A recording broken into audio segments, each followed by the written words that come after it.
안녕하십니까. 저는 화학물질 전문가 이덕희라고 합니다. 오늘 제가 일상생활에서 쓰는 화학물질과 이 화학물질의 위험성에 대해서 또 소비자가 어떻게 행동해야 되는지에 대해서 설명을 드릴까 합니다. 현대 문명은 화학물질과 뗄 수 없는 이런 불가분의 관계가 있습니다.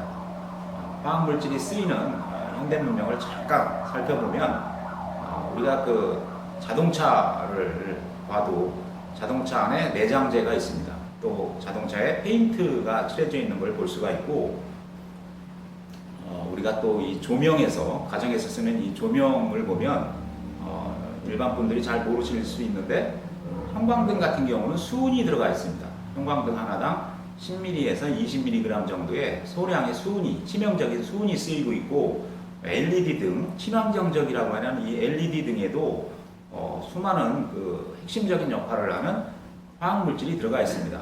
또 현대 문명의 아주 핵심적인 역할을 하고 있는 이 반도체 제조 공정에서도 300여 중에 아주 유해한 유독물질이 많이 쓰이고 있습니다. TV라든지 이런 어떤 그 로켓 발사할 때도 수많은 화학물질이 쓰이고 있고, 섬유, 의약품, 또 어떤 이런 가정에서 쓰이고 있는 스프레이 제품, 세탁기, 치약, 모든 것이 화학물질이 안 들어가는 게 없습니다. 그래서 전 세계적으로 상용화돼서 화학물질이 쓰이고 있는 개수가 14만 5천여 종이 되고 있고, 우리나라 국내에서 유통되고 있는 화학물질의 수만 해도 약 4만 5천 종 정도가 쓰이고 있습니다. 매년 우리나라 시장에 새롭게 도입되고 있는 신규 화학물질의 수만 해도 300여 종이 도입되고 있는 실정입니다. 이와 같이 중요한 현대 문명에서 중요한 그 역할을 하고 있는 화학물질이 일상생활에서 어떻게 쓰이고 있는지 조금 더 자세하게 한번 살펴보겠습니다. 먼저 모기를 우리가 잡을 때 모기약을 쓰게 되는데 스프레이 제품을 많이 쓰고 있습니다. 모기를 잡는 핵심 성분, 살충 성분 자체가 화학물질이고, 또 스프레이로서 쓸 수 있게 이렇게 용매 역할을 하는, 분산시켜주는 물질 자체가 화학물질입니다. 화재에 특히 취약한데요. 또 요즘 코로나 때문에 손세정제가 굉장히 많이 쓰이고 있습니다. 이 손세정제 또한 화학물질입니다. 여기에도 여러 가지 화학물질이 쓰이고 있습니다. 이 밖에도 주방 세제에 쓰이는 화학물질, 또 가글 할 때 쓰는 우리가 위생용품들, 또 이 해변가에 가서 강력한 자외선을 피할 때 쓰는 자외선 차단제, 모발을 관리하기 위해서 쓰는 헤어케어 제품들, 또 향을 적절하게 우리가 이용하기 위해서 방향제 제품들, 또 자동차 관리하기 위해서 쓰는 워셔액, 이렇게 굉장히 많은 물질들이 일상생활에서 쓰이고 있는 것을 우리가 확인할 수가 있습니다. 이렇게 흔히 우리가 접하고 있는 화학물질은 굉장히 위험할 수도 있고, 또 위험하지 않는 경우도 있습니다. 보통 우리가 위험해서 화학물질 관리법이라고 하는 법에 의해서 관리되고 있는 물질은 전체적으로 2%에서 3% 정도 된다고 볼 수가 있고요. 대부분의 물질은 안전하다고 볼 수가 있습니다. 그래서 어떤 분들은 너무 화학물질에 대해서 걱정이 심해서 화학물질 없는 세상을 만들자, 자연으로 돌아가자, 이렇게까지 극단적으로 주장하시는 분들이 있는데, 그것은 바람직한 주장은 아닙니다. 화학물질이 조심할 필요는 있지만 화학물질을 전혀 안 쓰고 이렇게 살 수는 없습니다. 간단한 예가, 화학물질을 안 쓰면 수돗물을 만들 수가 없어요. 당장 우리 물 마시는데도 문제가 됩니다. 또 화학물질을 안 쓰면 의약품을 만들 수가 없습니다. 또 식량 생산에 문제가 됩니다. 농약 안 쓰고 농업을 하게 되면 우리가 인류가 필요로 하는 농업 생산량의 절반도 생산할 수가 없고, 나머지는 기아로 다 굶어 죽게 되는 겁니다. 굉장한 여러 가지 문제가 생기기 때문에 화학물질 없는 세상은 이제는 돌아갈 수는 없는 겁니다. 그래서 그거는 바람직한 대답이 될 수는 없기 때문에 화학물질과 공존하는 세상에 대해서 고민할 필요가 있겠습니다. 이렇게 화학물질은 위험한데도 잘 통제하면서 쓰게 되면 위험하지 않습니다. 그래서 먼저 화학물질이 어떤 위험성이 있는지 먼저 살펴보겠습니다. 화학물질은 기본적으로 세 가지 위험성이 있습니다. 첫 번째 화학물질과 관련된 위험성으로서는 화재 폭발을 들 수가 있습니다. 대부분의 화학물질은 불에 잘 탑니다. 특히 가정에서 쓰고 있는 물질은 불에 잘 타는 물질들이 굉장히 많이 있습니다. 둘째로 제품 자체가 독성이 있는 물질이 있습니다. 이 독성은 상대적 개념이긴 한데 대부분의 화학물질은 독성이 있다고 볼 수가 있습니다. 심지어는 물조차 독성이 있다고 볼 수도 있습니다. 물도 많이 마시게 되면 문제가 될 수가 있는 거죠. 그런데 어떤 물질은 독성이 심해서 눈, 코, 입, 피부로 이렇게 들어왔을 때 조금 더 건강장애를 심하게 일으킬 수 있는 물질이 많이 있습니다. 셋째로 피해를 끼치는 유형으로 빛에 의한 화학물질이 내뿜는 빛에 의한 빛과 관련된 화학물질의 유해성을 들 수가 있습니다. 우선은 햇빛에서 오는 자외선을 차단하기 위해서 자외선 차단제를 많이 쓰는데 이 자외선 차단제가 화학물질입니다. 상당히 피부 자극을 유발할 수가 있고 피부에 안 좋은 영향을 끼칠 수도 있습니다. 또 어떤 물질은 강력한 아주 해로운 방사선을 방출하게 되는데 이 방사선이 굉장히 해롭습니다. 이 방사선을 내뿜는 물질 중에 우라늄, 라돈 이런 물질이 있는데 이것은 천연에도 있습니다. 천연의 어떤 암석에서 이게 존재하기 때문에 지하 공간 같은 데서는 이 라돈 가스가 발생을 해서 환기가 제대로 안 됐을 때 피해를 입을 수가 있고 또 인공적으로 이것이 몇 년 전에 굉장히 큰 사회적 이슈가 됐던 침대에 사용이 되어서 방사능 침대라는 그런 오명을 쓴 그런 잘못된 사용에 의해서 이 방사능을 쏘이게 되는 그런 경우도 있었습니다. 또 LED 등 같은 경우도 일부는 빛이 조금 해로운 자외선이 조금 섞여 있을 수가 있습니다. 100% 안전한 빛이 아니고 아주 소량이지만 위험한 자외선이 여기서 방출되는 그런 제품들이 많이 있기 때문에 안전한 제품인지 확인하고 쓰는 게 중요하다고 할 수가 있겠습니다. 또 해외 여행할 때 장거리 여행할 때는 비행기가 굉장히 높게 납니다. 이렇게 성층권을 날게 되는데 성층권으로 올라가게 되면 이게 우주에서 오는 방사선에 노출되는 경우가 많습니다. 우주 방사선도 상당히 위험한 케이스고 항공 여행을 많이 하는 승무원 같은 경우는 암이 걸리는 그런 확률이 높다는 게 보고된 사례가 많이 있습니다. 이렇게 이제 위험한 화학물질인데 사고 원인을 조금 더 자세하게 살펴보게 되면 화학물질과 관련된 가정내에서 화학물질과 관련된 사고의 원인을 한번 분석을 해보면 이제 세 가지가 있게 되는데요. 세 가지가 있게 되는데 첫 번째로 가장 중요한 원인이 소비자의 과실 또는 소비자의 의도적인 무시를 들 수가 있습니다. 허가가 난 대로 사용법대로 준수를 해야 되는데 사용법에 적혀 있는 것을 무시하고 쓰다가 사고 나는 경우가 많은 거죠. 예를 들어서 부탄가스 같은 경우 부탄가스를 잘못 쓰면 커다란 화재 폭발 사고를 입을 수가 있습니다. 이게 이제 불판 같은 경우 너무 크게 되면 불판에서 열이 닿다가 다시 반사돼서 반사열 때문에 부탄가스통이 폭발되는 경우, 그래서 굉장히 큰 피해를 입는 경우가 많이 있는데 이렇게 이제 사용법을 안 지키게 되면 피해를 입고 또 한 가지 경우는 집안에서 전자레인지를 쓸 때 그 용기를 식품 용기가 인증받은 거를 써야 됩니다. 근데 인증받지 않은 일반 용기를 쓰게 되면 여기에 예를 들어서 PVC 용기를 썼다. 그러면 PVC에는 굉장히 인체 해로운 가소제를 많이 쓰게 됩니다. 그래서 가소제가 열을 받아서 용출이 되는 경우가 있어요. 그 용기에서 환경 호르몬인 가소제가 용출이 돼서 음식에 이렇게 오염되는 그렇게 해서 이제 몸에 들어오게 되면 안 좋은 영향을 받게 되는 거죠.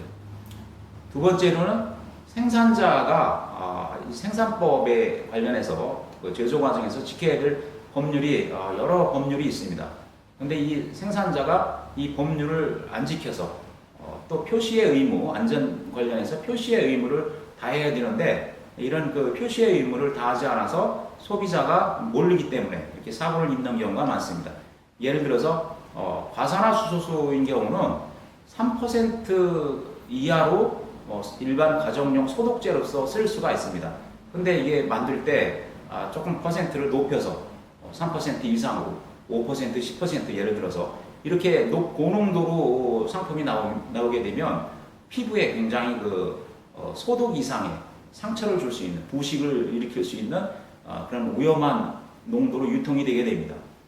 또 한 가지는 최근에 뉴스에 많이 나왔는데 고혈압 치료제 만들 때 이 핵심 성분이 있습니다. 발사르탄이라고 하는 성분이 있는데 이 원료를 만들 때 용매를 잘못 쓰게 되면 아주 소량이긴 하지만 암을 일으키는 건강에 치명적인 암을 일으키는 N-니트로사디메틸아민이라고 하는 이런 물질이 섞이게 됩니다. 이 물질이 완전히 제거가 안 되고 원료 속에 소량 포함이 돼서 결국은 완제품까지 의약품에까지 소량 남게 되는데 이렇게 용매를 써서는 안 되는 용매를 써서 제품까지 유독물이 이렇게 포함돼서 판매되는 경우가 있습니다. 이런 경우는 사용자가 잘못이라기보다는 생산자 또는 제품을 안전하게 인허가를 해주는 국가, 식약처 같은 국가기관의 인허가 과정이 잘못되어 있다 이렇게 볼 수가 있습니다. 셋째로는 정부의 인허가 과정이 부실했을 때 위와 같은 경우에서와 같이 큰 사고가 날 수가 있는데 대표적인 사건이 가습기 살균제 사건이라고 볼 수가 있습니다. 가습기 살균제 사건은 피해자가 굉장히 많은 피해가 난 사건인데 원래의 용도는 카페드 용도로 가습기에 넣어서는 안 되는 그런 물질이 가습기에 넣어서 호흡기로 들어와서 치명적인 질환을 일으킨 그런 사고가 되겠습니다. 정부의 법령이 좀 미비했고 또 관리 체계, 이 생활화학 제품에 대한 관리 체계가 미흡해서 발생한 사고로서 정부의 책임도 피할 수가 없는 그런 커다란 재난 사고가 되겠습니다. 이렇게 위험한 화학물질을 다룰 때 우리가 어떻게 하면은 위험을 회피할 수가 있느냐 이렇게 한번 생각해 볼 필요가 있겠습니다. 그래서 위험을 회피할 수 있는 방법을 살펴보면 첫 번째로 생산자가 제조 및 유통 과정에서 관련 법률을 준수하는 게 굉장히 중요하다고 볼 수가 있습니다. 안전한 제품만 유통시키는 거죠. 그래서 이렇게 관련 법률이 많은 법률이 화학물질 관련해서 여러 법률이 지금 시행이 되고 있습니다. 일반인들이 잘 모르시겠지만 화학물질 관련한 법률이 30여 가지나 됩니다. 그래서 이런 각종 법률에 의해서 안전규정을 준수를 해가면서 제조를 해야 되고 유통을 해야 되는데 이것을 안 지켰을 때 문제가 되는 거죠. 화평법이라든지 또는 생활화학 제품 및 살생물 제법, 안전관리에 관한 법률, 화장품법, 또 식품위생법, 건강기능성 물질에 관련된 법률, 의료기기 관련법 이런 여러 가지 일상생활과 관련된 법률이 많이 제정이 되어서 지금 실시가 되고 있습니다. 관련해서 정부가 엄격한 인허가 과정을 준수해서 잘못된 제품이 유통되는 이런 것을 막을 필요가 있겠습니다. 인허가 관리는 유통 관리의 첫 단계라고 할 수가 있고 잠재적인 위험성을 사전에 제거하는 이런 역할을 하기 때문에 아주 중요한 정부의 역할이 있다고 할 수가 있겠습니다. 또 제품 출시 후에 사후 관리도 중요합니다. 이렇게 제품 초기에는 어떤 위험성 인지가 안 돼서 유통이 되다가 나중에 관련된 증거가 나타날 때 적절하게 신속하게 조치하는 것이 더 큰 사고를 막는 데 있어서 아주 중요하다고 볼 수가 있습니다. 세 번째는 소비자가 바람직한 행동을 해야 되는데 여기서 이제 소비자 인식이 굉장히 중요합니다. 우리 속담에 설마가 사람 잡는다 이렇게 이제 이런 말이 있는데 한순간 방심하면 아주 돌이킬 수 없는 굉장히 치명상을 입을 수가 있기 때문에 소비자가 안전의식을 갖고 행동하는 것이 중요하다고 할 수가 있습니다. 반드시 어떤 그 제품을 쓸 때는, 관련된 제품을 쓸 때는 사용법에 대한 철저한 인식, 안전한 사용법을 읽고 잘 그대로 준수를 해야 되겠습니다. 보관 방법이 있고 또 유통기한이 있는데 유통기한 이런 것들을 철저하게 지킬 필요가 있고 특히 용도를 임의로 변경하는 이런 위험한 행동은 하지 말아야 되겠습니다.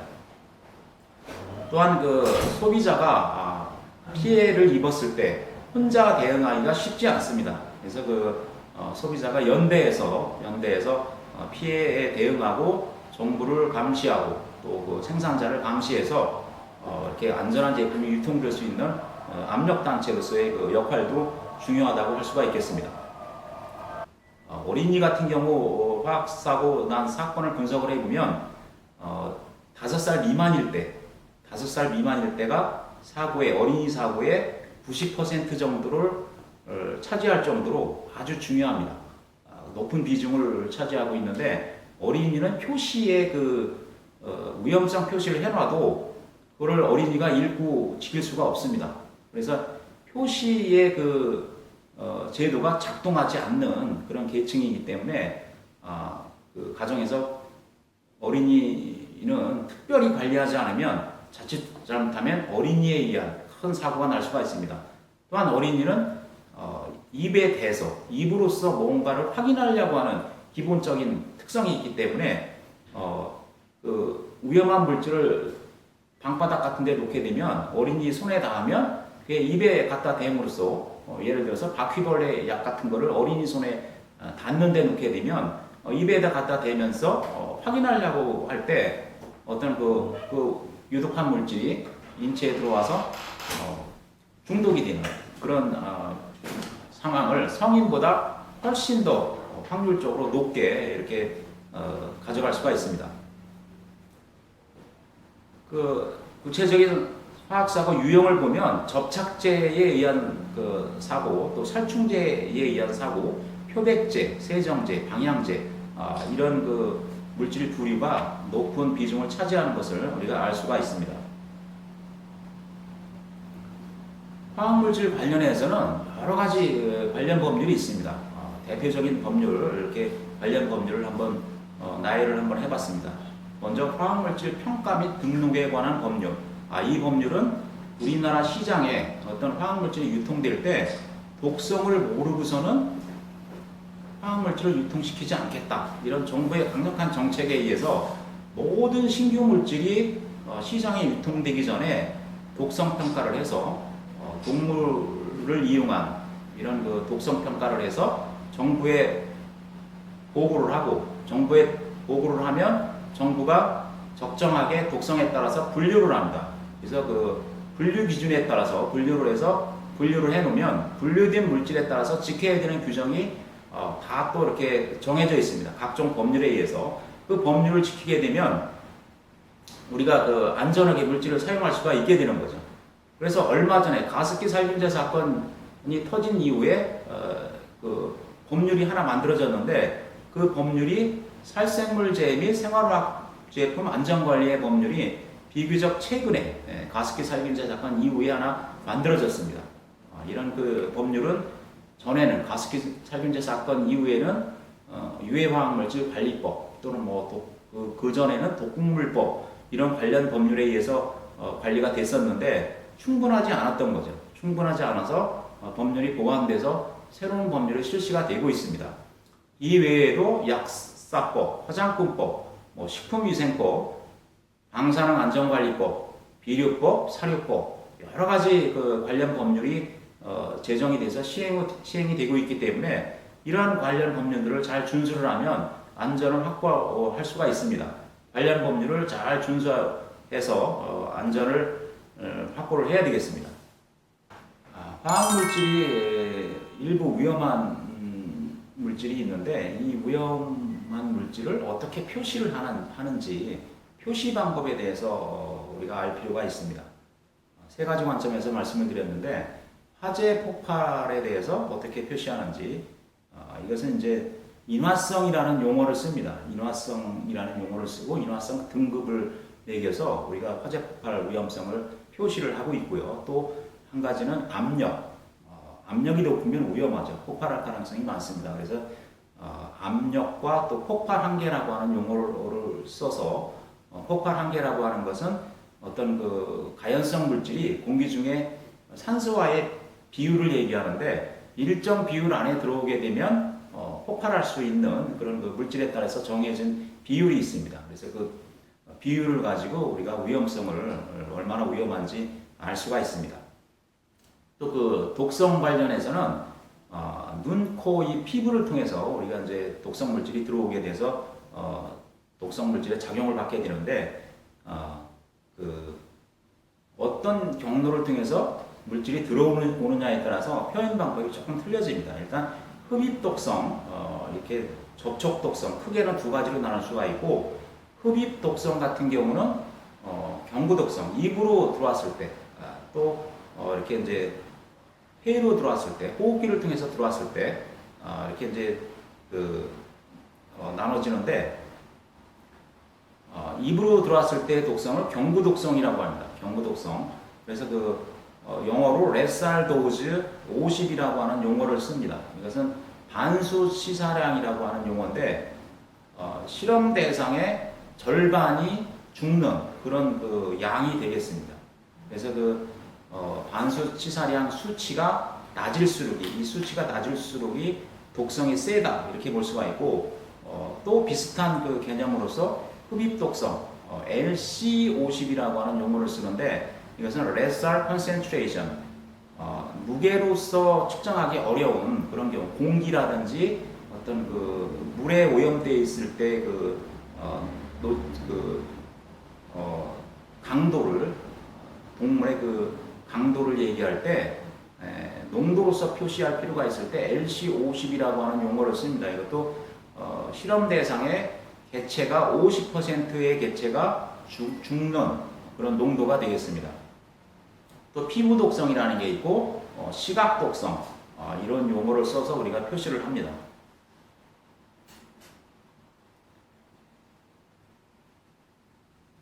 이 위험성을 회피하는 방법으로서는 화재 폭발 같은 경우는 점화원 관리가 굉장히 중요합니다.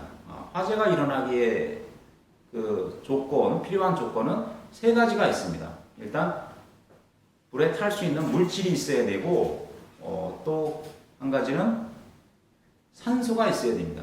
산소가 없는 데서는 불이 붙지 않기 때문에 산소가 반드시 필요하고 또 점화원이 있어야 됩니다. 불을 일으킬 수 있는 그 점화원, 불꽃이 있어야 되는데요. 또는 스파크라든지 또 정기적인 어떤 스파크 뭐 이런 세 가지 요건이 점화원과 가연성 물질, 산소라고 하는 삼박자가 맞지 않으면 화재가 발생하지 않습니다. 그런데 물질이라든가 우리가 산소 농도를 관리하기는 쉽지 않아서 실질적으로 관리 수단이 될 수 없고 우리가 이제 쉽게 관리할 수 있는 것은 점화원은 우리가 쉽게 관리할 수가 있습니다. 불꽃이라든지 성냥이라든지 라이터, 정기적인 스파크 이런 것들을 우리가 주의하면 조심하면 얼마든지 관리할 수가 있습니다. 그래서 화재 폭발을 예방할 수가 있는 거죠. 이렇게 화재에 취약한 일상생활에서 쓰이고 있는 물질은 도시가스, 부탄가스, 라이터, 또 스프레이류가 모기약 뿌릴 때 이렇게 이제 이런 스프레이를 쓰게 되는데 굉장히 불이 잘 붙습니다. 그래서 불꽃이 있는 양초라든가 어떤 불꽃에 이걸 뿌려버리게 되면 불이 확 그냥 따라오면서 화재로서 이어지게 돼서 아주 위험합니다. 아이들이 이걸 잘못해서 다루다가 이런 실수를 하게 되면 순식간에 큰 화재가 날 수가 있습니다. 화장품이라든가 손세정제, 액체류에는 또 불에 탈 수 있는 물질이 굉장히 많습니다.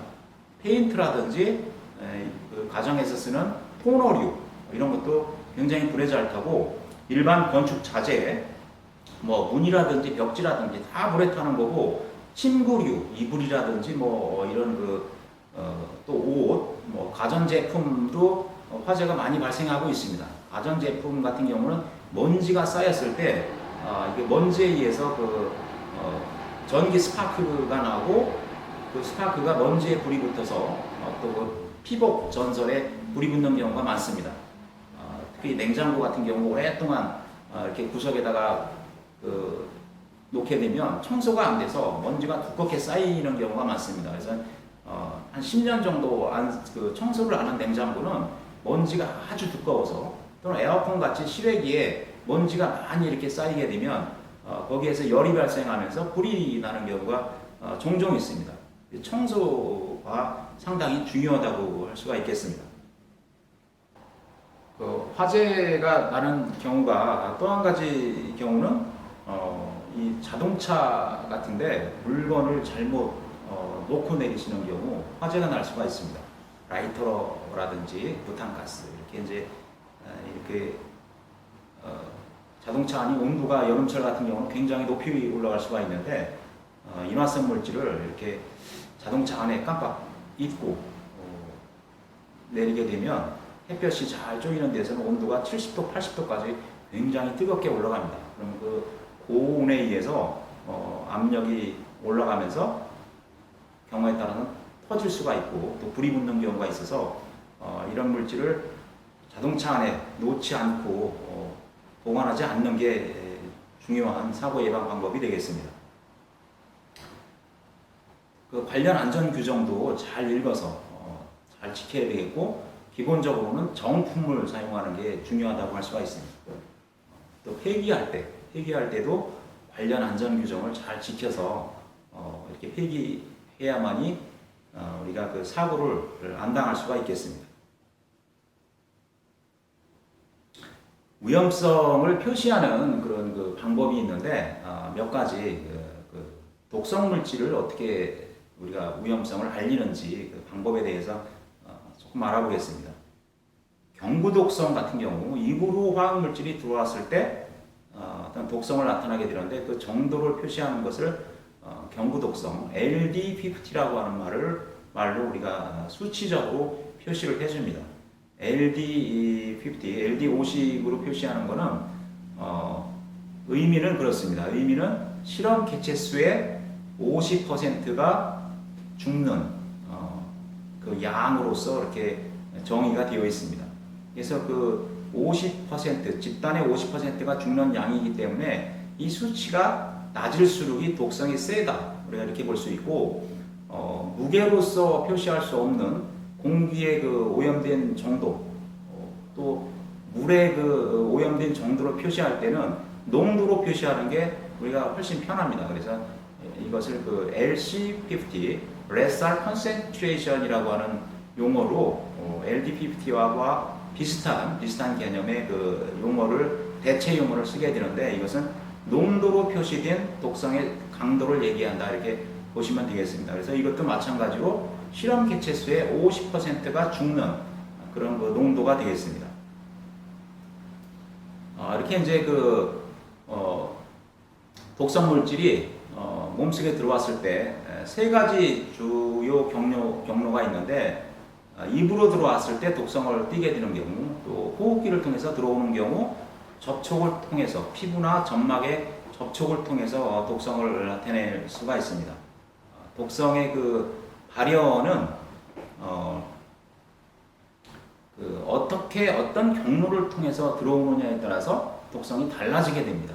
가습기 살균제 사건의 그 성분 같은 경우도 피부에 문질렀을 때나 아니면 입으로 먹었을 때는 그 호흡기로 들어왔을 때 독성만큼 그렇게 강하게 독성을 나타내지는 않습니다. 물론 유독물질이기 때문에 어떤 독성 작용을 나타내는데 피부로 들어왔을 때에 비해서 훨씬 약한 독성을 나타내는 거죠. 그래서 같은 물질이라고 해도 어떤 방식으로 노출이 되어 있느냐가 굉장히 중요하다고 볼 수가 있습니다. 또 환경 문제를 우리가 간과할 수가 있는데 환경 문제를 꼭 같이 생각을 해야 됩니다. 1차적으로 환경은 우리가 조금 독성하고는 관련이 먼 것으로 생각할 수 있는데 그렇지 않습니다. 일단 환경이 오염되면 식재료가 오염이 돼서 머지않아서 2차적으로 금방 우리 인체로 들어오게 돼서 오염이 되고 있고 1차적으로도 사실 공기가 오염이 되면 그 공기를 직접 들이마시기 때문에 또 그 수돗물 같이 음용수가 오염이 되면 치명적으로 금방 즉각적인 효과를 나타내게 됩니다. 그래서 그 환경 오염도 아주 건강에 치명적으로 직접적으로 연관이 되어 있다. 이렇게 이해를 하시고 상당한 관심을 기울일 필요가 있겠습니다. 사회가 발전하면서 이 방사선에 노출되는 경우가 점점 늘어나고 있습니다. 방사선 피폭되는 경우는 외부 피폭 같은 경우 우리가 이제 엑스레이 병원에 가서 진단을 받을 때 엑스레이 촬영을 하는데 그때 피폭이 될 수가 있고 또 그 산업용 기기로 우리가 비파괴 검사라는 게 있습니다. 그 파이프라든가 어떤 그 눈에 보이지 않는 내부를 검사할 때 엑스레이 장비를 쓰게 되는데 이때 이제 잘못 다루게 되면 X선에 노출이 될 수가 있습니다. 또 어떤 경우는 지하 공간, 또 음식물 이렇게 오염되어 있는 그 방사능에 오염되어 있는 물질을 음식을 섭취를 하게 되면 그 물질이 몸에 들어와서 내부에서 계속 방사선을 방출하는데 그때 이제 피폭이 될 수가 있습니다. 그래서 우리가 그런 경우를 내부 피폭이라고 하는데 외부 피폭이 될 수도 있고 내부 피폭이 될 수도 있고 이렇게 해서 방사선의 피해를 볼 수가 있는데 방사선에는 네 가지 종류가 있습니다. 알파선이라는 게 있고 베타선이라는 게 있고 감마선, X선이라는 게 있습니다. 그 에너지가 굉장히 이제 밑으로 갈수록 더 강한 그런 에너지를 갖고 있는데 이렇게 피폭이 됐을 때는 급성으로 나타날 수 있는 것에는 피부 반점, 백혈구 감소, 탈모, 또 불임, 만성으로서는 백내장, 폐하한테 영향을 줄 수 있고 암, 백혈병의 원인이 될 수가 있습니다.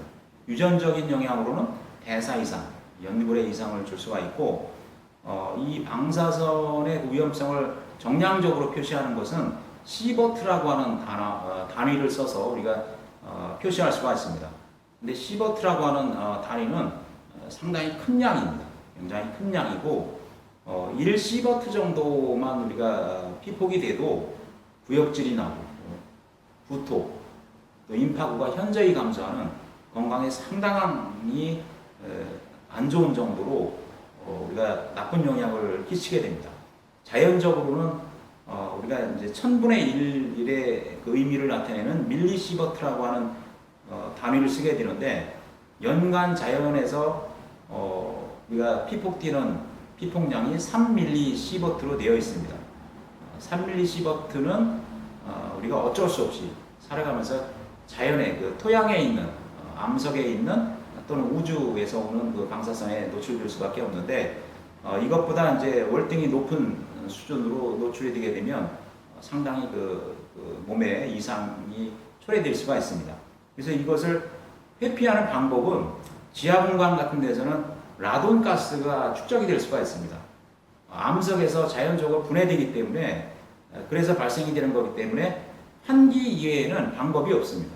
라돈 가스가 우리가 흡입이 되면 폐암의 그 원인이 돼서 지하 공간에서 오랫동안 작업하시는 분들은 환기에 특별히 주의하실 필요가 있고 또 우라늄이라든지 어떤 세슘 이런 그 방사능 물질이 오염되어 있는 식품을 섭취하게 되면 상당히 그 위험할 수가 있습니다. 우라늄 같은 경우는 이 지하수의 특정한 지역에는 우라늄 농도가 많이 농축이 될 수가 있습니다. 우리나라 같은 경우도 옥천지구대라고 해서 그 충북의 어떤 특정 지역에는 우라늄의 함유량이 상당히 높습니다. 그래서 그쪽에서 지하수를 채취해서 분석을 하면 우라늄 농도가 상당히 높기 때문에 이런 그 우라늄을 섭취하는 것은 상당히 위험할 수가 있고 세슘 같은 경우는 인공적으로 만들어지기 때문에 그 방사능 사고가 난 지역 발전소 후쿠시마 같이 발전소가 폭발해서 세슘이 많이 노출이 되어 있는데 그때 세슘으로 오염된 이게 쉽게 없어지지 않습니다. 반감기가 몇천 년, 몇만 년 되기 때문에 오랫동안 한번 오염된 것은 쉽게 없어지지 않기 때문에 이 오염된 식품을 통해서 우리가 수입을 해서 식품을 통해서 섭취가 됐을 때 피폭이 될 수가 있습니다. 또 국제선 같은 경우 높은 그 성층권을 운행하는 국제선 같은 경우에 우주에서 오는 방사선에 노출될 수가 있어서 승무원 같은 경우는 상당히 그 노출량이 무시할 수 없는 정도이기 때문에 주기적으로 그 관련된 검사도 필요하고 또 그 보안 조치, 어떤 안전 조치가 필요하다고 할 수 있겠습니다. 다음으로는 생활화학 제품에 따른 소비자 피해 사례를 한번 살펴보겠습니다. 첫 번째로 화재 폭발 사건을 한번 살펴보겠고, 두 번째로 유독물 중독 사건, 또 방사능 피폭 사건 이렇게 나눠서 차례대로 한번 살펴보겠습니다. 먼저 그 화재 폭발 사고 같은 경우는 화재가 나게 되면은 폭발이 이어지게 됩니다. 화재로서 끝나는 게 아니고 이어서 이제 폭발이 있고 폭발에 의한 또 피해가 생기고 이어서 용기가 터지면서 많은 화학물질이 주변으로 확산되고 노출돼서 확산되는 그런 그 연결고리가 있습니다. 순환적인 이렇게 이제 피해가 점점 확대되는 그런 경로를 밟게 되는데 최근에 이렇게 피해 사례를 한번 제가 찾아봤는데 한 6년 전쯤에 대구에서 커다란 그 화재 폭발이 있었습니다. 페인트 가게에서 원인을 알 수 없는 이유로 이 신호가 터져서 그 다음에 이제 LP 가스통이 또 연쇄 폭발을 해서 이렇게 그림에 보시는 바와 같이 아수라장이 된 이 폭발 사고로 경찰관이 2명이 사망한 이런 사건이 보도된 것이 있었습니다. 그 다음에 그 생활화학 제품 쓰다가 또 이제 그 화재가 난 경우 화재의 원인은 인화점이 낮을 때 이게 인화점이라고 하는 것은 불이 붙는 온도입니다. 그래서 인화점이 낮을 때 화재가 잘 날 수가 있는데 낮은 온도에서 불이 붙는 거죠. 그러니까 인화점이 낮을수록 일반적으로 화재 폭발의 위험성이 더 높다 이렇게 얘기할 수가 있습니다.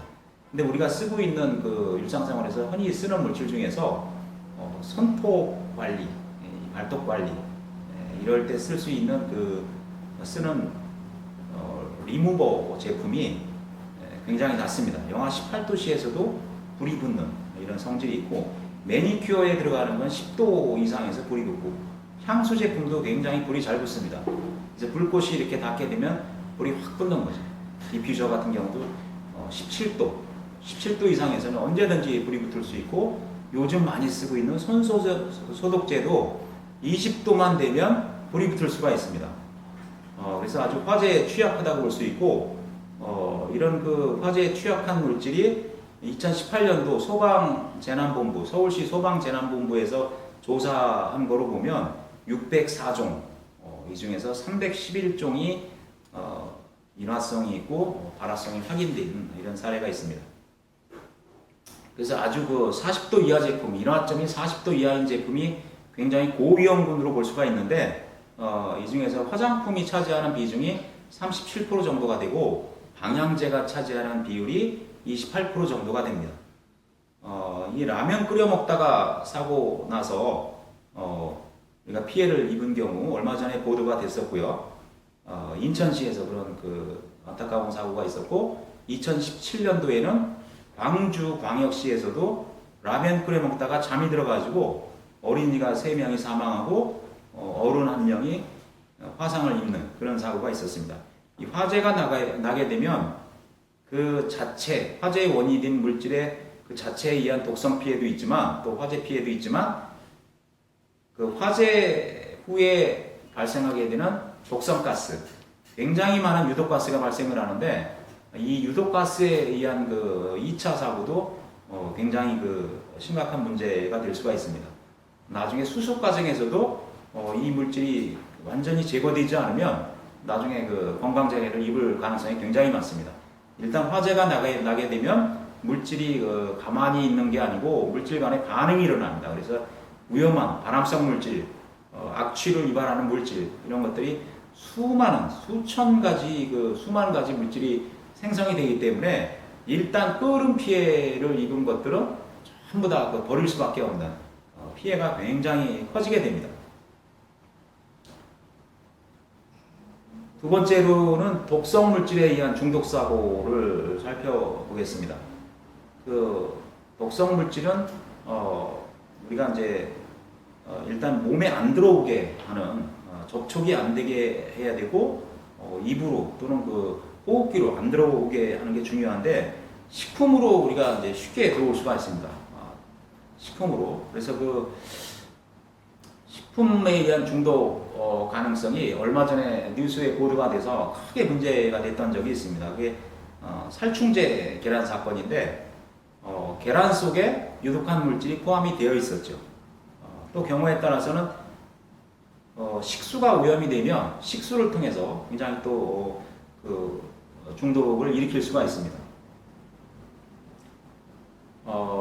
가습기 살균제 사건이 잘 알려져 있는데 가습기 살균제 사건 같은 경우는 우리가 호흡기를 통해서 그런 쓰지 말아야 될 살충제 성분, 어떤 그 살균제 성분을 가습기 살균제의 원인 물질이 되는데 이때 PHMG라고 하는 물질하고 MCI 또 MCIT 약자로서 이렇게 쓰는데 이런 물질들이 원래는 카펫 용도라든지 다른 용도로서는 뭐 심각한 문제를 초래하지 않았는데 이 물질이 가습기에다가 넣으니까 수증기와 함께 호흡기로 들어오게 됨으로써 아주 심각한 건강장애를 일으킨 그런 피해 사례가 있었습니다.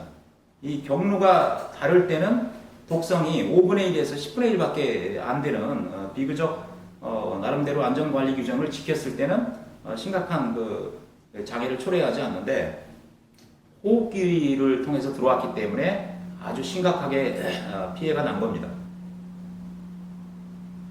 가습기 살균제 사건 같은 경우는 정부에서 특별조사위원회가 구성이 돼서 최근에 이제 조사 결과가 논문으로서 발표된 게 있는데 1차적으로 중간 발표에서는 사망자가 14,000명이 나왔고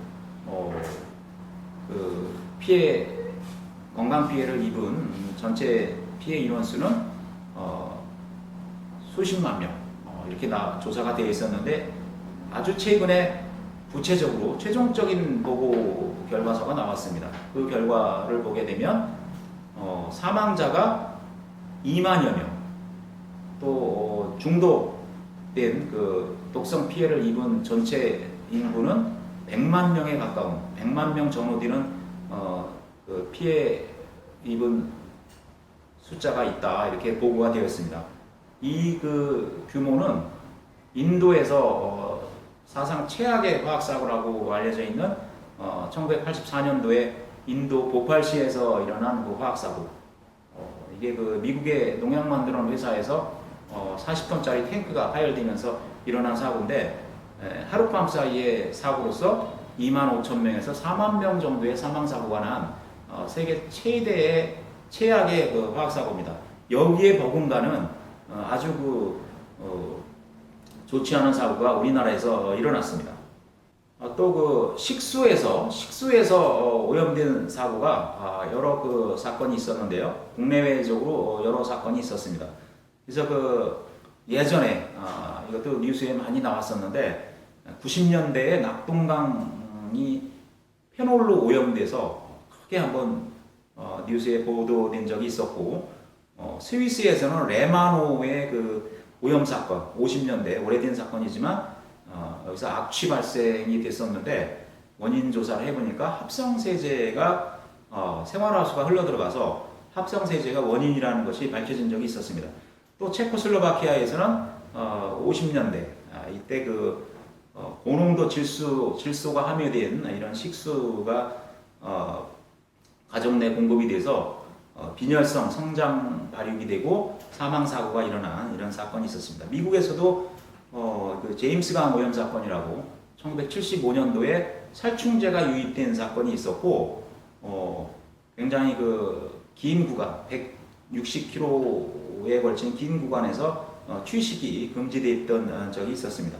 일본에서도 이따이병이라고 하는 카드뮴 중독 사건이 있었는데 이건 이제 광산에서 흘러나온 그런 이 카드뮴이 하천을 오염시켜서 그 하천의 농토를 농작물을 오염시켰습니다. 그래서 물과 식품물, 거기서 나온 식품을 섭취한 주민들이 카드뮴 중독에 의해서 굉장히 큰 피해를 입은 이것도 세계적으로 잘 알려진 중독 사고가 되겠습니다.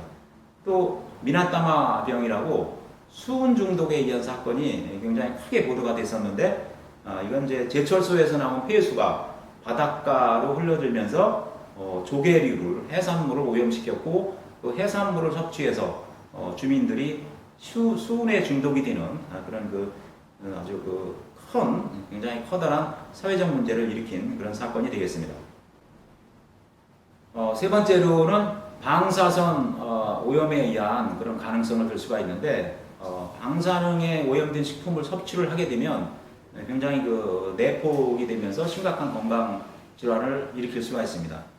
먼저 이렇게 식품을 조사해 본 거 보면 일본이 지금 동일본 지역에서 후쿠시마 발전소가 지진에 의해서 파괴가 되면서 그러면서 방사능 오염 물질이 많이 확산이 됐습니다. 그러면서 동일본 지역 내에는 상당히 심각한 정도로 오염이 됐고 동일본 지역 밖에서도 어느 정도 오염이 됐습니다. 그래서 조사한 거를 보면 동일본 지역에서 나오는 해산물 같은 경우는 7.9%가 세슘, 방사능 물질인 세슘이 검출이 되는 세슘으로 오염이 되어 있고 그 밖에 다른 지역에서는 0.4% 정도가 오염된 것으로 이렇게 조사가 되고 있습니다. 이런 오염된 수산물질을 섭취를 했을 때 방사능 내폭이 되는 그런 결과를 초래하게 되겠습니다.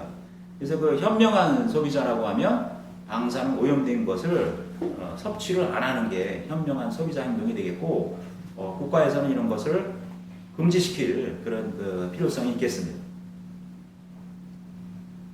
또 한 가지 방사선 피해를 입은 사례로서는 방사능 침대 사건이 있습니다. 몇 년 전에 건강에 좋은 줄 알고 방사능을 내뿜는 물질을 침대에다가 원료로 씀으로 해서 방사능이 발생을 하고 또 방사능에 피폭되는 그런 커다란 사회적 문제를 일으킨 사건이 있었습니다. 우리가 자연적으로 안전한 방사선 피폭 방사선 양이 1mSv 정도로 이렇게 규정이 되어 있습니다. 자연에서도 노출이 되는데 1mSv 이하에서는 우리가 안전한 것으로 알고 있는데 그 안전한 수치의 9배 정도, 그렇게 최대 9배 정도의 높은 강도로 우리가 침대에서 그 침대를 사용하신 분들은 피폭이 된 그런 결과를 초래했는데 원인 물질로서는 이제 모나자이트라고 하는 중국에서 수입되는 물질이 있는데 여기에서 토륨이라고 하는 방사성 붕괴 물질이 붕괴가 되면서 라돈이 가스 형태로 발생이 됩니다. 라돈이라고 하는 건 이제 가스인데 이 가스가 발생이 되면 호흡기를 통해서 다시 이제 폐로 들어오게 되는 거죠. 그래서 모나자이트라고 하는 이런 물질이 쓰이는 여러 생활화학 제품들이 있는데 건강에 좋다라고 음이온이 발생한다라고 그렇게 이제 선전이 되면서 광고가 되면서 많은 일반인들이 이걸 좀 좋아하는 굉장히 인기 있는 상품으로 개발이 돼서 많이 거래가 되고 있습니다. 많이 유통이 되고 있는데 침대뿐만 아니라 벽지, 목걸이, 팔찌, 베개, 화장품, 마스크, 정수기, 공기청정기 이런 여러 가지 제품에 쓰고 있고 지금 특허청에서 특허를 얻은 게 18,000여 제품이나 된다. 굉장히 많은 제품이 지금 유통이 되고 앞으로 개발될 여지가 있다고 볼 수가 있겠습니다. 근데 음이온이 발생한다고 이렇게 광고를 해서 음이온이 좋다라고 하는데 사실 음이온이 건강에 좋다라고 하는 과학적 근거가 없습니다.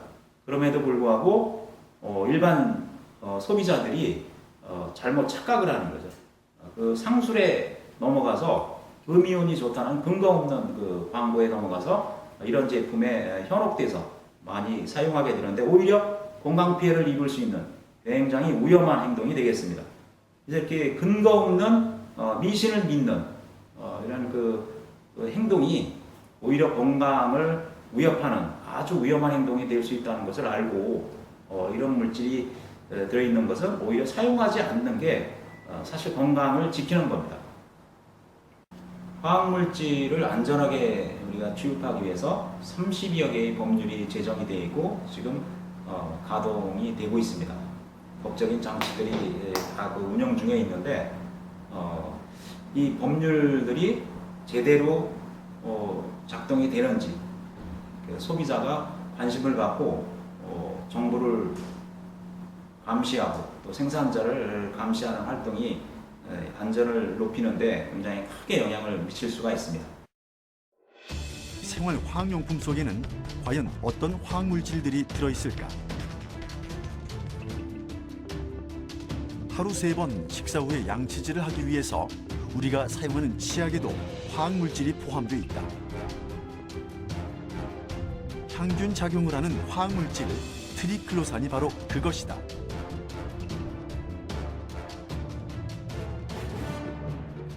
머리를 감을 때 필수품인 샴푸에는 물과 기름이 잘 섞이게 하는 계면 활성제와 파라벤 등 다양한 화학물질이 들어있다. 하지만 이 파라벤은 장기적으로 사용했을 경우 인체에 부작용을 일으킬 수 있는 것으로 드러나고 있다.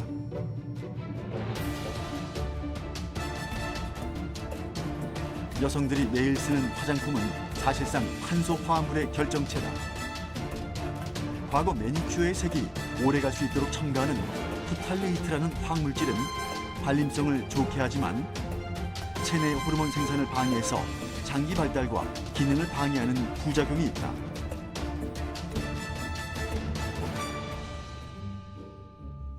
일주일에 적어도 한 번은 이용해야 하는 세탁기 속은 어떨까? 세제 속에 첨가된 화학물질 중에는 합성 계면 활성제가 있다. 세정력을 높이지만 아토피 피부염과 탈모 등의 부작용도 보고되고 있다.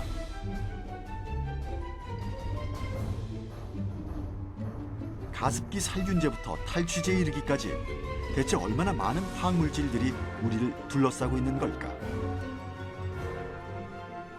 화학물질 또는 화학제품이라 불리는 것은 그냥 이 세상 눈에 보이는 모든 거라 보시면 됩니다.